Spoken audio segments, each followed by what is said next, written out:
بسم اللہ الرحمن الرحیم۔ السلام علیکم ورحمۃ اللہ وبرکاتہ۔ معزز ناظرین، میں ہوں عامر ملتانی اور آپ دیکھ رہے ہیں یوٹیوب چینل عامر ملتانی ولاگس۔ معزز ناظرین، امید کرتا ہوں کہ آپ سب خیریت سے ہوں گے۔ دعا ہے اللہ رب العزت سے کہ اللہ پاک آپ کو اپنے حفظ و امان میں رکھے۔ معزز ناظرین، آج کی ہماری ویڈیو کا موضوع شداد کون تھا، اس کی جنت کیسی تھی اور اس کی جنت کا آخرکار انجام کیا ہوا، ان تمام سوالات کے جوابات اس ویڈیو میں دیکھیں گے۔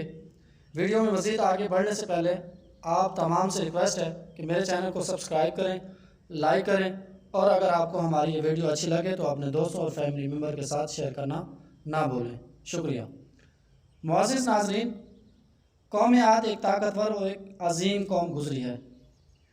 ان کی طرف حضرت ہود علیہ السلام کو بھیجا گیا، لیکن قوم عاد نے ان کا انکار کیا اور اس پر اللہ تعالیٰ نے ان پر عذاب نازل کر کے ان کو تباہ و برباد کر ڈالا۔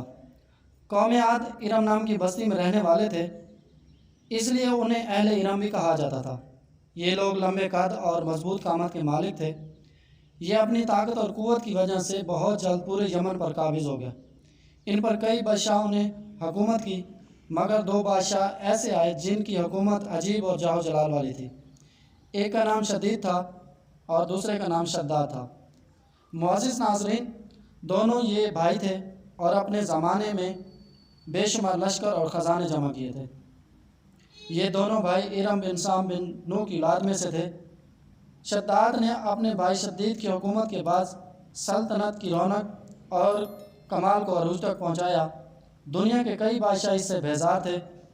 معزز ناظرین، کسی بادشاہ میں بھی اتنی جرأت نہ تھی کہ اس کا مقابلہ کر سکے۔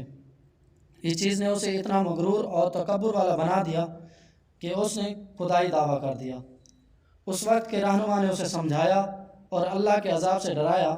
وہ کہنے لگا، جو عزت، دولت اور شہرت آپ حاصل ہے، اس سے زیادہ اللہ کی عبادت کرنے سے اس کو کیا حاصل ہوگا؟ کوئی بھی شخص کسی کی خدمت یا اطاعت اس لیے کرتا ہے کہ اس کی عزت ملے، ترقی ملے، منصب ملے، حکومت ملے۔ مجھے تو یہ سب کچھ پہلے سے حاصل ہے، مجھے کیا ضرورت ہے کہ میں کسی کی عبادت کروں؟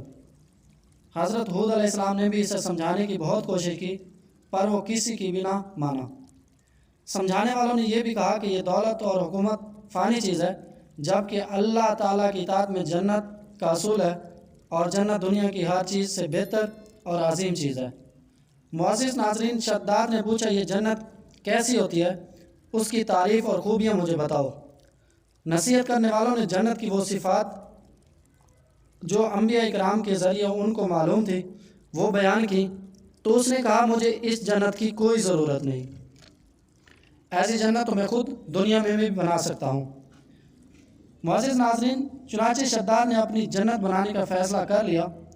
اس نے اپنے بہترین وزراء کو بلایا اور ہر ایک کو 1000 آدمیوں پر مقرر کیا، اور تعمیر کے سلسلے میں ان کو اپنا نقطۂ نظر اور پسند سمجھا دی۔ دنیا کے سب حکمرانوں کو حکم دیا کہ سونے اور چاندی کی اینٹیں بنا کر بھیجیں۔ اس کے بعد جنت 10 کوس چوڑا اور 10 کوس لمبا بنانے کا حکم دے دیا۔ اس کی بنیادیں اتنی گہری کھدائی گئیں کہ پانی کے قریب پہنچا دی۔ اس کی بنیادوں میں سنگ سلیمانی سے بھر دیا گیا، جو بنیادیں بھر کر زمین کے برابر ہو گئیں۔ سونے اور چاندی کی دیواریں بنائی گئیں۔ ان دیواروں کی بلندی اس زمانے کے لحاظ سے 100 گز رکھی گئی تھی۔ جب سورج نکلتا تھا تو اس کی دیواروں پر چمک کی وجہ سے نگاہ نہیں ٹھہرتی تھی۔ شہر کی 4 دیواری بنائی گئی تھی۔ اس کے بعد 4 دیواری کے اندر 1000 محل تیار کیے گئے تھے۔ ہر محل میں 1000 ستونوں والا تھا، اور ہر ستون ہیرے اور جواہرات سے لدا ہوا تھا۔ پھر شہر کے درمیان ایک نہر بنوائی گئی۔ ہر محل میں ان نہروں سے چھوٹی چھوٹی نہریں لی جانے لگیں۔ ہر نہر میں حوض اور فوارے بنائے گئے۔ ان نہروں کا فرش مختلف اور خوبصورت پتھروں سے سجا دیا گیا۔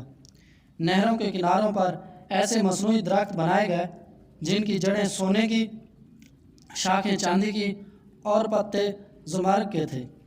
ان کے پھل موتی یاقوت کے بنا کر ٹانگ دیے گئے۔ شہر کی دکانوں اور دیواروں کو